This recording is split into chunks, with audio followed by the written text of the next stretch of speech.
اس عزاداری کی تعریف کیا ہے اور اس کی تاریخ کیا ہے؟ یہ کل پرسوں شروع ہونے والا کوئی ایک نیا عمل ہے یا اس کا کوئی قدیمی سلسلہ ہے بھی؟ عزاداری کا آغاز اللہ تبارک و تعالیٰ نے اللہ کی قربت کا، نبی کریم سے عشق کے اظہار کا اور آل نبی سے محبت کے اظہار کا ذریعہ۔ ہاں، اگر کوئی اس کی پوجا پاٹ شروع کر دے تو وہ چاہے خود امام حسین ہی کیوں نہ ہو، اگر پوجا پاٹ شروع ہو جائے تو یہ شرک ہے۔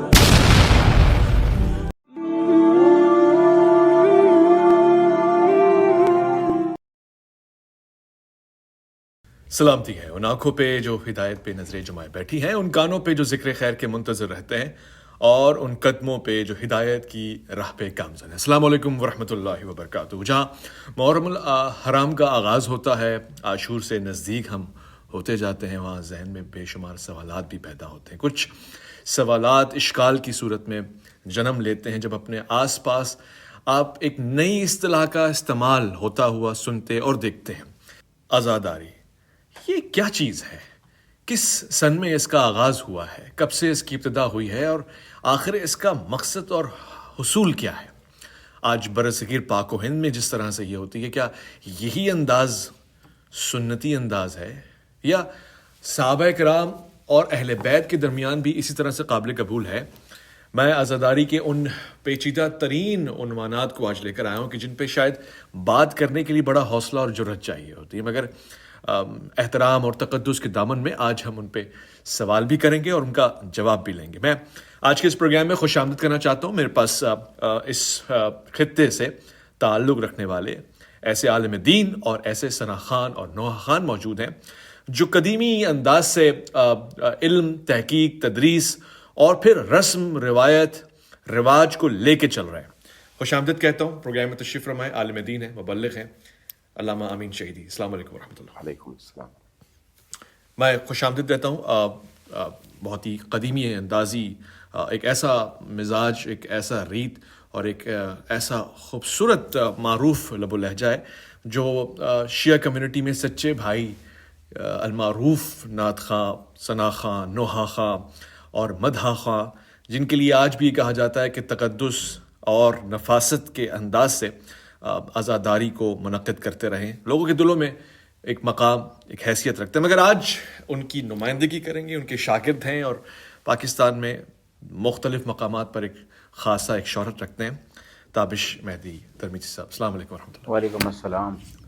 علامہ صاحب، سب سے پہلے اگر آپ برا نہ مانیں اور ظاہر ہے مجھے تھوڑا سا لیوریج دیں کہ میں وہ سخت چھپتے ہوئے سوال بھی پوچھ لوں جو عموماً اعتراض اور اختلاف بن کر آتے ہیں، اس عزاداری کی تعریف کیا ہے اور اس کی تاریخ کیا ہے؟ یہ کل پرسوں شروع ہونے والا کوئی ایک نیا عمل ہے یا اس کا کوئی قدیمی سلسلہ ہے بھی؟ بسم اللہ الرحمن الرحیم۔ عزاداری کا آغاز اللہ تبارک و تعالیٰ نے خود کیا تھا۔ آپ جب یہ جواب سنیں گے تو پریشان ہوں۔ ہاں، عزاداری کا اگلا سٹیپ، اگلا قدم حضرت جبرائیل نے اٹھایا تھا، انہوں نے عزاداری کی۔ اس کے بعد اگلا قدم خود رسول کریم نے اٹھایا اور انہوں نے عزاداری فرمائی۔ اچھا، اور ان کے بعد اگلا قدم حضرت امیر المؤمنین علی ابن ابی طالب اور حضرت فاطمۃ الزہرا سلام اللہ علیہا نے اٹھایا اور انہوں نے عزاداری فرمائی۔ اب آپ کو حیرت ہوگی کہ یہ کیسے ہوا۔ امام حسین علیہ السلام کی ولادت شعبان کے مہینے میں، جب آپ کی ولادت ہوئی، آپ کو لا کر حضرت رسول خدا کی آغوش میں، ان کی گود میں رکھا گیا تو سارے اعزاء، سارے خانوادے کے لوگ موجود تھے، اور ابھی یہ ولادت کا موقع تھا، رونے دھونے کا نہیں، خوشی کا موقع تھا۔ یہ روایت اہل سنت کے علماء اور محدثین نے بھی نقل کی ہے اور تشیع کے بھی، کہ رسول کریم نے گریہ فرمانا شروع کیا۔ یہ گریہ خوشی کا گریہ نہیں تھا، یہ غم کا گریہ تھا۔ اس لیے جب پوچھا گیا کہ یا رسول اللہ، آپ حسین ابن علی کے ولادت کے موقع پر آپ گریہ فرما رہے ہیں، فرمایا میں کیسے گریہ نہ کروں جب جبرائیل گریہ کرتے ہوئے مجھے شہادت حسین کا پورا واقعہ سنا رہا تھا۔ فرمایا کہ جبرائیل نے مجھے ابھی خبر دی اور مجھے بتایا کہ 61 ہجری کے محرم کے عاشور کے دن کس طرح سے میرا یہ جگر گوشہ، میرا یہ بیٹا کربلا کی تپتی صحرا میں اپنے بچوں اور خانوادوں کے ساتھ شہید ہو جائے گا، اور ان کی بہنیں، ان کی بیٹیاں، ان کے بچے کس طرح سے اسیر کیے جائیں گے۔ جب میں نے جبرائیل کی زبان سے یہ سارے مصائب سنے تو خود بخود میں رویا، اور رونا فطری عمل تھا، مجھے رونا تھا۔ تو اس کا مطلب یہ ہے کہ اللہ نے جبرائیل کو سنایا، کیا سنایا؟ مصائب حسینی اور مجلس حسینی سنائی۔ حضرت جبرائیل نے رسول اللہ کو سنائی، دونوں روئے۔ حضرت رسول خدا نے پھر اہل البیت کو سنائی، یعنی امیر المؤمنین کو اور امام حضرت فاطمہ الزہرا سلام اللہ علیہ۔ پھر جب انہوں نے رسول کریم سے سنا تو انہوں نے گریہ فرمایا۔ اس کا مطلب ہے عزاداری یعنی غم حسین پر رونا شہادت سے پہلے بھی جاری تھا، چہ جائے کہ شہادت کے بعد رسول کریم نے تو ان کی حال حیات میں گریہ فرمایا، ان کی شہادت کے بعد تو گریہ بنتا ہی بنتا تھا۔ اس لیے عزاداری یعنی سوگ، یعنی امام حسین علیہ السلام پر گریہ، ان کی مصیبتوں کو یاد کر کے دل سے آنسو بہانا اور اپنی آنکھوں کو اشکوں کے ذریعے سے دھونا اور غسل دینا، یہ عزاداری ہے۔ اب جب ہم اس پس منظر کے ساتھ عزاداری کو دیکھتے ہیں تو اس کا مطلب یہ ہے کہ عزاداری ایک الہی، نبوی اور اہل البیت کی سنت ہے۔ یہ صرف ایک سنت نہیں ہے بلکہ اللہ کی قربت کا، نبی کریم سے عشق کے اظہار کا اور آل نبی سے محبت کے اظہار کا ذریعہ بھی ہے۔ وہی روتا ہے جس کا تعلق ہوتا ہے، جس کا تعلق نہیں ہوتا وہ نہیں روتا۔ ہمارے معاشرے میں بھی ارد گرد جب کوئی شخص مرتا ہے، ہم وہاں پر جاتے ہیں، ہم نہیں رو رہے ہوتے، لیکن ان کے جو عزیز و اقارب ہیں وہ رو رہے ہوتے ہیں، کیوں؟ ان کا رابطہ بڑا نزدیک کا ہوتا ہے اور تعلق ہوتا ہے۔ تعلق جتنا مضبوط ہوگا آنسو بہیں گے۔ اب اگلی بات یہ ہے کہ جو کچھ اس وقت پاکستان میں ہو رہا ہے، انڈیا میں ہو رہا ہے، عرب ممالک میں ہو رہا ہے، ایران میں ہو رہا ہے، افریقہ میں ہو رہا ہے، یہ آیا عزاداری ہے یا نہیں؟ یہ عزاداری کی مختلف شکلیں ہیں۔ عزاداری کی شکلوں میں سے کچھ شکلیں تو عین اسلام کے بالکل مطابق ہیں، کچھ شکلیں ان علاقوں کی تہذیب، وہاں کے کلچر، وہاں کے رہن سہن، وہاں پر لوگوں کے عزاداری کے انداز اور غم اور خوشی منانے کے انداز سے متعلق ہے۔ لہذا اگر کوئی عمل دین کی تعلیمات سے ٹکرائے تو اس کو کوئی بھی عزاداری نہیں کہتا، لیکن اگر نہ ٹکرائے اس صورت میں اس عزاداری کا احترام ہے۔ وہ عزاداری انسان کو امام حسین علیہ السلام سے قریب کرتی ہے۔ لہذا عزاداری کو اس پس منظر کے ساتھ سمجھنے کی ضرورت ہے اور اس کے دونوں مظاہر کو سمجھنے کی ضرورت ہے، ایک وہ جو اہل البیت نے خود کر کے دکھایا، اور ایک وہ جو دور دراز کے علاقوں میں جب یہ خبر پہنچی اور لوگوں نے اس کو اڈاپٹ کیا تو اپنے کلچر کے مطابق کچھ رسوم اور کچھ طور و طریقے اپنے۔ ٹھیک ہو گیا۔ تابش صاحب، آپ نوحہ پڑھتے ہیں، کیوں پڑھتے ہیں؟ گناہ نہیں ملتا آپ کو؟ گناہ آپ کو میں اس بات کا آغاز میں یہاں سے کروں گا کہ روز الست پوچھا گیا کیا پسند ہے، روز الست پوچھا گیا کیا پسند ہے، بے اختیار ہم نے پکارا غم حسین۔ تو ہم تو یہ وہاں سے وعدہ لے کر آئے ہیں پروردگار سے کہ ہم نے دنیا میں جا کے یہ کام کرنا ہے۔ اسی لیے یہ کہا جاتا ہے کہ دنیا جو ہے امتحان، آپ کے لیے امتحان گاہ ہے، ہم نے تو وہاں سے وعدہ لیا ہوا ہے۔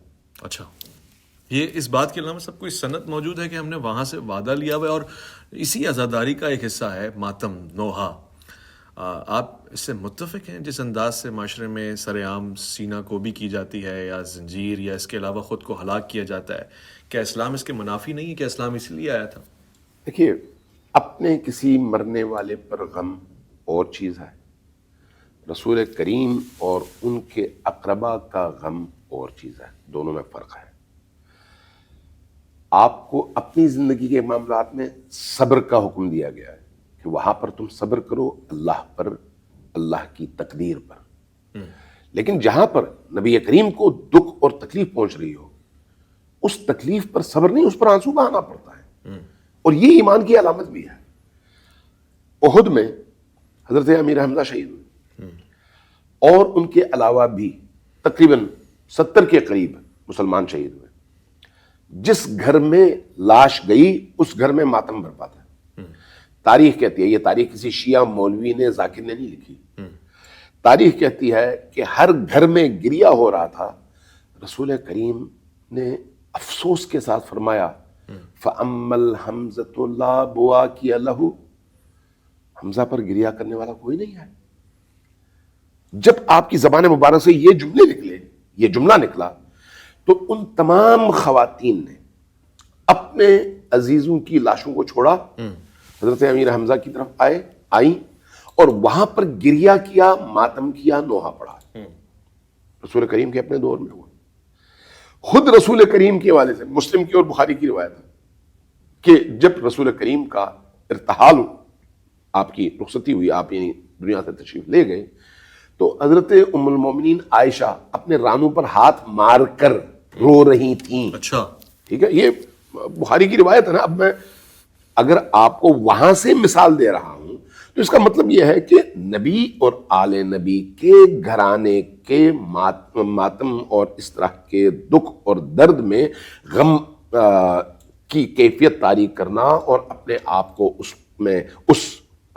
پیٹرن پہ لے آنا کہ اس غم میں مکمل طور پر شریک ہوا جائے, یہ نہ صرف یہ کہ اسلامی تعلیمات کے منافی نہیں ہے, بلکہ یہ ان سے اٹیچمنٹ کی دلیل بھی ہے. اب اگلی بات, جیسے بھی ہمارے تابش بھائی نے فرمایا,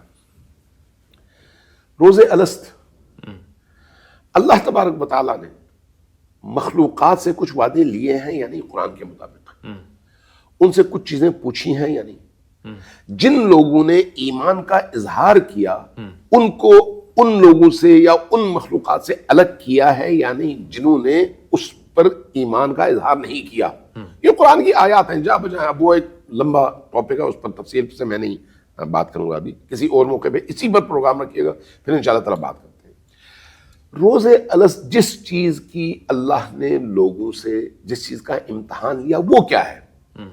اگر آپ روایات دیکھیں, احادیث دیکھیں, تو اللہ کی توحید کے ساتھ ساتھ نبی سے عشق اور نبی سے محبت, آل نبی سے محبت. اس لیے قرآن کریم نے نبی اور آل نبی کی محبت کو مودت قرار دیا اور اس مودت کو اہل ایمان پر فرض قرار دیا اور فرمایا کہ یہی فرض ادا کرو تم بری ذمہ ہو جاؤ گے, اگر یہ فرض ادا نہیں کرو گے تو بری ذمہ نہیں ہو. لہٰذا امام شافعی کے مطابق ایک شخص اگر نماز پڑھے اور آل محمد پر درود نہ بھیجے تو اس کی نماز نہیں آئے.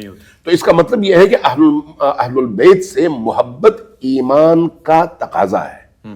اگر وہ ایمان کا تقاضا ہے تو اس محبت کا تقاضا یہ ہے کہ جتنی آپ کی محبت شدید ہوگی آپ ان کی خوشیوں میں اتنے ہی مسرور ہوں گے اور ان کے دکھ میں اتنے ہی دکھی ہوں گے. اور جب آپ دکھی ہوں گے تو خود بخود آپ شعر کہیں گے, دکھ کے ساتھ کہیں گے, شعر پڑھیں گے دکھ کے ساتھ پڑھیں گے, گریا کریں گے دکھ کے ساتھ کریں گے, اور اگر ان کی خوشی کا موقع ہے تو آپ منقبت پڑھیں گے, آپ نعت پڑھیں گے, آپ ایسی شاعری کریں گے جس سے سرور کا پیغام ملے. یہ فطرت بھی ہے, کلچر بھی ہے اور دین کا مزاج بھی ہے. علامہ صاحب فرما رہے ہیں کہ آپ دکھی ہوں گے تو ان کے دکھ میں اس کو بیان کریں گے. آپ نے فرمایا کہ اللہ سے وعدہ لے کر آئے ہیں آپ غم حسین کرنے کا اور نوحہ کرنے کا, تو پھر جو چیز آپ اللہ سے وعدہ لے کر آئے ہیں اس کے پیسے کیوں لیتے ہیں؟ پیسے میں بالکل بھی پیسے نہیں لیتا. میں اپنی ذمہ داری آپ کے سامنے بالکل بیان کر سکتا ہوں. غالباً امام کا قول ہے کہ ہمارے ذکر کو ذریعہ معاش نہ بناؤ. ہم صرف مولا کے معصومین اور اقوال کے تحت, میں اپنی بات آپ سے کروں گا کہ میں ان کے اقوال اور معصومین کے قول کے مطابق چلتا ہوں. جہاں تک میرے سے ہو سکے جتنی سادگی اور خلوص کے ساتھ یہ آپ عزاداری برپا کر سکیں میں وہ کرتا ہوں. یہ سادگی ہے کہ گانوں کی دھنوں کے اوپر نوحے آ رہے ہیں, پرانے زمانے کے گانوں کی یاد کے اوپر طرز تنے اور سر بنائے جا رہے ہیں. ویڈیو اب تو ماشاءاللہ جدت سے اس طرح سے آ گئی ہیں کہ لگتا ہے کوئی فلم آ رہی ہے. یہ سادگی ہے. میں آپ کو ایک بات بتاؤں, ایک تو یہ جو بھی کام کرے, کوئی بھی کام کرے, اس میں آپ کو بے شمار چیزیں مل جائیں گی. آپ کو نعتیں بھی آپ کو ملیں گی, گانوں کی طرزوں پہ آپ کو نوحے بھی ملیں گے. تو اس کام میں جو ملوث ہے وہ تو خود جناب سیدوں کو اس کا جواب دے گا. ٹھیک ہے. اچھا, رہی بات یہ کہ ویڈیوز کی, اس میں بھی میں آپ کو ایک بات بتاؤں. میں بھی ایک انٹرویو پڑھ رہا تھا, دیکھ رہا تھا. ایران کے ایک کسی نوحہ خان سے کسی نے سوال کیا کہ انہوں نے یہ بتایا کہ اردو جو عزاداری ہے وہ فرش ازا سے سمٹ کے جو اسٹوڈیو میں آ گئی ہے. اس کی انہوں نے مثال بھی دی کہ ہمارے یہاں ایران میں اس طرح سے ہوتا ہے کہ کوئی مجلس ہو یا نوحہ ہوتا ہے پہلے تو فضائل سے پہلے مصائب پڑھے جاتے ہیں. اس سے ہوتا یہ ہے, انہوں نے بتایا کہ جب ہم فضائل پڑھتے ہیں تو میں رہوں گا, جب میں جس شدت سے رہوں گا آپ بھی اسی شدت سے روئیں گے, تو ہماری آپس کی جو روحیں ہیں وہ مل جاتی ہیں. اس کے بعد جب آپ اس خلوص میں جا کے آپ عزاداری کریں گے, آپ ایک چیز نوٹ کیجئے گا, آپ کسی کی بھی نوحے دیکھیں, ویڈیوز دیکھیں, اس میں جو وہ ماتم کے جو پیسز لگائے جاتے ہیں وہ زیادہ تر ایران کے لگائے جاتے ہیں, اور اس ماتم میں آپ کو خلوص ویسے ہی آپ کو نظر آ جائے گا. ٹھیک ٹھیک. رانا صاحب, میرے پاس اختتامی لمحات میں مختصر شارٹ کویشچنز ہیں. خواتین بھی ماتم کر سکتی ہیں اور خواتین اسی طرح سے ماتم کر سکتی ہیں جیسے مرد میدان میں آ کے کرتے ہیں. کیا خواتین کے لیے شریعت اور ہے اہل بیت کی اور مردوں کے لیے اور ہے؟ خواتین نماز پڑھ سکتی ہیں, پڑھتی ہیں, حج کر سکتی ہیں, کرتی ہیں, تو عزاداری بھی کر سکتی ہیں. بالکل ویسے جیسے مرد. لیکن خواتین جب حج کرتی ہیں تو حجاب میں کرتی ہیں, نماز پڑھتی ہیں تو حجاب میں پڑھتی ہیں. مردوں کے درمیان گھس کر نہیں بلکہ الگ, اور درمیان میں پردہ ہوتا ہے تاکہ خواتین کی دنیا الگ ہو اور مردوں کی دنیا الگ ہو. خواتین بھی انہی مردوں کے معاشرے کا حصہ ہیں, مرد بھی انہی خواتین کے معاشرے کا حصہ. معاشرہ ان دو طبقات کے اوپر قائم ہے, لہٰذا جو عبادات ان پر فرض ہیں وہی ان پر فرض ہیں, جو ان کے لیے مستحب ہیں وہی ان کے لیے مستحب ہیں, اس شرط کے ساتھ کہ حرام کا ارتکاب نہ ہو, اس شرط کے ساتھ کہ اللہ نے جن چیزوں کو فرض اور واجب قرار دیا ہے اس پر عمل درآمد کیا جائے.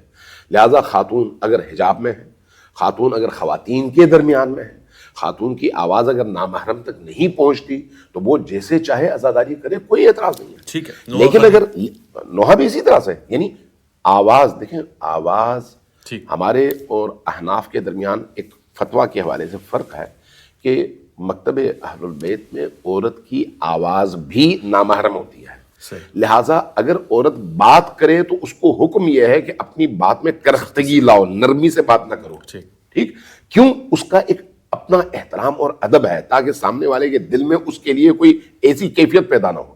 لہٰذا ترنم کے ساتھ اگر عورت پڑھتی ہے, چاہے قرآن بھی پڑھے, خواتین کے درمیان پڑھ سکتی ہے لیکن مردوں کے درمیان نہیں پڑھ سکتی. اور مرد بھی خواتین کی آواز میں حتیٰ قرآن کی تلاوت بھی نہیں سن سکتے, اس لیے وہ حرام ہے. اچھا, ہاں, وہ خواتین کے درمیان پڑھے, چاہے قرآن پڑھے, چاہے مرثیہ پڑھے, چاہے نعت پڑھے, چاہے کچھ اور, کوئی حرج نہیں ہے, پڑھ سکتی ہے اور شریعت نے اس کو الاؤ کیا. نوحہ خوانی کے عوض سوز سلام پڑھنے کے عوض منہ مانگی رقم طلب کرنا کیسا ہے؟ دیکھیے, چاہے کوئی بھی عبادت ہو, پہلی بات تو یہ ہے کہ ایک فقہی سوال اگر کیا جائے, فقہی اور اخلاقی میں فرق ہے. یعنی دونوں الگ الگ چیزیں, فقہ کا اخلاق سے کوئی تعلق نہیں. ایک منٹ, نہیں, دیکھیں, جب آپ قوانین بناتے ہیں تو آپ قوانین کو جب توڑتے ہیں تو سزا ملتی ہے, لیکن اگر آپ اخلاق کا مظاہرہ کریں تو کبھی بھی آپ قوانین کو نہیں توڑتے. اس لیے دونوں کا آپس میں تعلق تو ہے, لیکن قانون اس وقت امپلیمنٹ ہوتا ہے جب آپ اخلاقیات کو توڑتے ہیں. میں اس لیے دونوں حوالے آپ کے سامنے رکھ رہا ہوں. فقہی قوانین اور شرعی قوانین کے تحت جو عام کام ہے, عبادات اور ایسی چیزیں جو فرض نہیں ہیں, وہاں پر انسان اس کا معاوضہ لے سکتا ہے. ٹھیک, لیکن اخلاقی طور پر یہ اچھا نہیں ہے. اس لیے کوئی یہ نہیں کہتا یہ حرام ہے, لیکن یہ کہتا ہے ناپسندیدہ ہے. اس لیے کہ ایک عشق اور محبت اور مودت کا نتیجہ پیسہ نہیں ہونا چاہیے.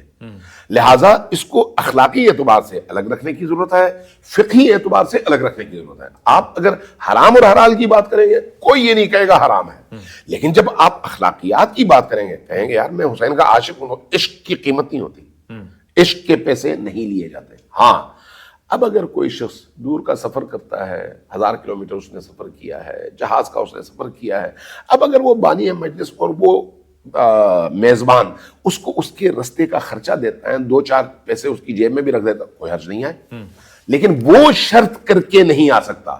اب یہی کیفیت آپ کو ائمہ اہل البیت کی زندگی میں بھری پڑی ہیں, اور آپ کو وہاں پر اس طرح کی ہزاروں داستانیں ملیں گی, ہزاروں واقعات ملیں گے کہ اہل البیت بلواتے تھے, پڑھواتے تھے, مانگتا کوئی نہیں تھا, لیکن اہل البیت اپنی جیب سے عطا کرتے تھے. جب وہ عطا کرتے تھے لوگ لیتے تھے اور اس کو تبرک سمجھتے تھے. اس لیے اگر کوئی شخص خود مطالبہ نہیں کرتا, خود ڈیمانڈ کر کے نہیں آتا, فکس نہیں کرتا, وہ اس نیت سے آتا ہے کہ مولا حسین میں آپ کی عزاداری کے لیے جا رہا ہوں, کچھ ملے تو وہ آپ کی عطا ہے, نہ ملے تو میں آپ کی عطا پر خوش ہوں, یہ بھی آپ کی عطا ہے. تو اس صورت میں کوئی حرج نہیں ہے, اس کا اخلاص بھی اپنی جگہ قائم ہے. اب وہ دینے والے پر ڈیپینڈ کرتا ہے کہ وہ کچھ دیتا ہے یا نہیں دیتا, نہ دے پھر بھی کوئی مسئلہ نہیں ہے, دے پھر بھی کوئی مسئلہ نہیں. اسی عزاداری سے جڑا ہوا ایک قیمتی سوال آخری یہ ہے, آپ یعنی شیعہ علماء طبقے پہ الزام یہ ہے کہ عوام کو تو ماتم پہ لگا دیا, نوحہ خوانی پہ لگا دیا, خود علماء ماتم نہیں کرتے ہوئے نظر آتے کہیں بھی. یہ تو میرا خیال ہے غلط تصور ہے, چونکہ ماتم کا مطلب سینہ کوبی ہے. سینہ کوبی میں بھی آپ اگر مجمع میں دیکھیں تو اگر 10,000 کا مجمع ہو تو ان 10,000 میں سے 200, 300, 400 سینے پر ماتم کر رہے ہوتے ہیں, باقی ہلکے ہلکے سینے پر مار رہے ہوتے ہیں, لیکن ان کے ساتھ شریک ہوتے ہیں. تو کیا وہ سارے لوگ ماتمی نہیں ہیں؟ ہیں, لیکن انداز ماتم میں فرق ہے. علماء بھی انہی کے ساتھ ہوتے ہیں, اس لیے علماء بعض اوقات اس ماحول کے مطابق اپنے ابا قبا ایک طرف رکھ کر سینہ زنی اور ماتمداری شروع کرتے ہیں, بعض اوقات نہیں ہلکے پھلکے کرتے ہیں. ممانعت والی بات بھی نہیں ہے, ناپسندیدگی والی بات بھی نہیں ہے, بلکہ یہ تو ایک فضیلت ہے. کسی کو موقع ملا اس نے کیا, کسی کو نہیں ملا موقع تو اس نے کم کیا, کم اور زیادہ ہو سکتا ہے, لیکن اس کا انکار کوئی بھی نہیں کرتا. اس لیے علماء کرام بھی جلوسوں میں شریک ہوتے ہیں. علماء کرام حتیٰ عزاداری کے صبح سے شام تک جلوسوں میں آپ کو نظر آتے ہیں مختلف جگہوں میں. ہم خود کون سا ایسا جلوس ہے جو زندگی میں ہم نے ایک جلوس چھوڑا ہو, ایسا نہیں ہوتا, کیونکہ وہ دن ایسا ہے جب کوئی عالم ہو یا غیر عالم اس کو گھر بیٹھ کر سکون نہیں ملتا. وہ جاتا ہے ماتمداروں کے درمیان, وہ جاتا ہے عزاداروں کے درمیان, وہ جاتا ہے ان سوگواروں کے درمیان, وہاں پر روتا ہے, ماتم کرتا ہے. اس لیے میرا خیال ہے عالم اور غیر عالم میں اس میں کوئی فرق نہیں ہے. ٹھیک ہے, آخری سوال, یہ جو رسومات ہیں, شبیہات ہیں آپ کے قلب میں بھی اور اطراف میں بھی, یہ جو مقدسات ہیں, اب میں احترام میں یہی کہوں گا, ان کی شرعاً کیا حیثیت ہے, کیا ویلیو ہے, اور کیا یہ ہندوانہ رسم نہیں ہے؟ آپ عام مسلمان کے گھر چلے جائیں, قرآن رکھا ہوا ہے نا, قرآن غلاف میں ہے. جب عام مسلمان اس غلاف کو اٹھاتا ہے تو غلاف کو چومتا ہے یا نہیں؟ چومتا ہے. وہ کپڑا مقدس کپڑا تھا, نہیں. کیوں چومتا ہے؟ نسبت کی وجہ سے. قرآن کی وجہ سے. ٹھیک, قرآن کی جلد پر جو کاغذ ہے وہ کوئی مقدس کاغذ تھا؟ نہیں. اس کو چومتا ہے, کیوں؟ قرآن کی آیات کی وجہ سے. اصل چیز وہ آیات ہے. ٹھیک ہے, یہ کوئی فرائض میں سے نہیں ہے کہ اللہ نے فرض کیا ہوگا یہ کام کرو, لیکن احترام ہے. اس لیے اگر کوئی چیز فرض کریں نبی کریم سے منسوب ہے, اہل البیت سے منسوب ہے, تو اس کا احترام کیا جانا چاہیے, چاہے کوئی بھی چیز ہو. آپ نے تو آج میڈیا کا دور ہے, سوشل میڈیا کا دور ہے, آپ نے بڑے بڑے اہل سنت علماء سے سنا ہوگا کہ صحابہ کرام نبی کریم کے وضو کے پانی کے قطرے زمین پر گرنے نہیں دیتے تھے. میں اس سے آگے نہیں بڑھتا چونکہ وہ کیسی کیسی باتیں کرتے ہیں, بعض اوقات انسان ان کی جہالت پہ حیران ہو جاتا ہے. جی ایسے ہی. میں وہ باتیں نہیں کروں گا, لیکن کم از کم یہ بات تو ثابت ہے کہ بھئی وضو کے پانی کے قطرے بھی زمین پر گرنے نہیں دیتے تھے. کیوں؟ اس لیے کہ وہ پانی خود مقدس نہیں ہے, نبی کریم کے وجود اطہر سے مس ہونے کی وجہ سے مقدس ہے. لہذا جو بھی چیز اہل البیت سے منسوب ہو اس چیز کا احترام ہے, اس چیز کا تقدس ہے, چیز کی وجہ سے نہیں بلکہ اہل البیت کی وجہ سے. یہی کپڑا جو آپ کے ارد گرد ہے اس وقت علم کی صورت میں, علم بننے سے پہلے اس کی کوئی حیثیت نہیں تھی. یہ ہو سکتا ہے کہیں پر جھاڑن کے طور پر کام آتا, لیکن جب آپ نے اس کو جھاڑن نہیں بنایا, لا کے حضرت عباس علمدار کی شجاعت کی علامت کے طور پر ایک علم بنا دیا اس کو, تو اس کی ایک نسبت قائم ہو گئی حضرت عباس علمدار سے اور کربلا سے. ایک عظمت کی نشانی ہے, جو چیز عظمت کی نشانی ہو اس کا آپ احترام کرتے ہیں. آپ پاکستان کا پرچم قدموں پہ رونتے نہیں, لیکن اگر اسی رنگ کا کوئی کپڑا ہو تو اس سے آپ ہر چیز صاف کرتے ہیں. کیوں؟ اس لیے کہ پرچم چونکہ آپ کے اقتدار کی, ملک کی, عظمت کی علامت ہے, عزت کی علامت ہے, اس لیے وہاں پر آپ کہتے ہیں میں یہ پرچم گرنے نہیں دوں گا. تو حضرت عباس کے حوالے سے پرچم بھی اسی طرح سے ہے, علم بھی اسی طرح سے ہے. ملک کا پرچم تو مستند ہے. کیا آپ کے پاس میرے سوال کا جواب ہوگا کہ علم واقعی ایک مستند شے ہے, اور اس کا اس طرح پنجہ بنا ہونا اور انگلیاں کا ہونا, کیا یہ سرٹیفائڈ ہے, ویریفائڈ ہے؟ دیکھیں, سرٹیفائڈ والی بات نہیں ہے. میں نے آپ سے عرض کیا اس طرح کی بہت ساری چیزیں ہیں جو مختلف علاقوں میں کلچر کے طور پر اس علاقے کے کلچر کی وجہ سے اپنائی گئی ہیں. مثلا عزاداری کے بہت سارے مراسم ہیں, بہت ساری چیزیں ہیں, ہر علاقے میں دوسرے علاقے سے مختلف ہیں. مثلا عراق میں عزاداری کا خاص انداز ہے، پاکستان میں نہیں ہے. لکھنؤ میں خاص انداز ہے، کے پی کے میں نہیں ہے. کے پی کے میں خاص انداز ہے، سندھ میں نہیں ہے. جنوبی پنجاب میں خاص انداز ہے، خواتین اپنے گھروں میں کھانا نہیں پکاتی، چارپائی الٹا کر رکھتی ہیں، بسترے سمٹ جاتے ہیں عزاداری کے ایام میں. ان ایام میں کیوں؟ خاص انداز ہے. عرب ممالک میں یہ ہے نہیں. کیوں؟ اس لیے یہاں پر سوگ منانے کا اپنا ایک انداز ہے، وہاں پر سوگ منانے کا اپنا ایک سوال یہ کہ کیوں اگر لہٰذا نماز میں فرق نہیں ہے کسی بھی ایک منٹ میں یہی عرض کرنا چاہ رہا ہوں کہ عزاداری کے وہ مظاہر جو علاقائی کلچر کی وجہ سے اپنائے گئے ہوں وہ بھی مقدس ہیں، اس لیے کہ اس علاقے کے لوگوں نے امام حسین کی نسبت سے وہ طریقہ اپنایا ہے، لیکن واجب نہیں ہے، فرض نہیں ہے. جو فرائض ہیں وہ ساری دنیا میں ایک ہی ہیں. مثلا نماز ساری دنیا میں ایک ہے، روزہ ساری دنیا میں ایک ہے، کوئی فرق آپ کو نظر نہیں آئے گا. لیکن یہ چیزیں آپ جب افریقی کلچر میں جاتے ہیں تو اور ہے، ایرانی کلچر میں جاتے ہیں اور ہے، افغانستان کے کلچر میں جاتے ہیں اور ہے، عرب کلچر میں حتیٰ عربوں کے درمیان بھی عراق کے مختلف علاقوں میں مختلف ہے، پاکستان کے مختلف علاقوں میں مختلف ہے. کیوں؟ اس پر کلچر کا اثر ہے. لہذا جو چیز کسی کلچر میں اڈاپٹ ہو جائے اور وہ چیز دین کے مبادی، اصول اور تعلیمات سے ٹکراتے نہ ہو تو وہ مقدس ہے، اس کا احترام کرنا آپ کو چاہیے. لگتا ہے ایک دن یہ بت بن جائیں گے اور بالکل اس طرح پوجا پرست شروع ہو جائے گی؟ 1400 سالوں سے اب تک تو یہ بت نہیں بنے. اگر یہ 1400 سالوں سے بت نہیں بنے بلکہ امام حسین سے منسوب ہونے کی وجہ سے محترم رہے تو اب کون سی ایسی وجہ آ سکتی ہے جو اس کو بت بنائے؟ ہاں، اگر کوئی اس کی پوجا پاٹ شروع کر دے تو وہ چاہے خود امام حسین ہی کیوں نہ ہو، اگر پوجا پاٹ شروع ہو جائے تو یہ شرک ہے، اس کا خود امام حسین منع کریں گے. لیکن اگر ایسا نہیں ہے تو پھر کوئی حرج بھی نہیں. خواتین حضرات ایک مختصر سا وقفہ لیں گے، اس کے بعد تابش مہدی صاحب سے سخت ترین سوالات پوچھیں گے بحیثیت ایک نوحہ. پروگرام میں اور مولانا میں آپ کا انتظار ہے.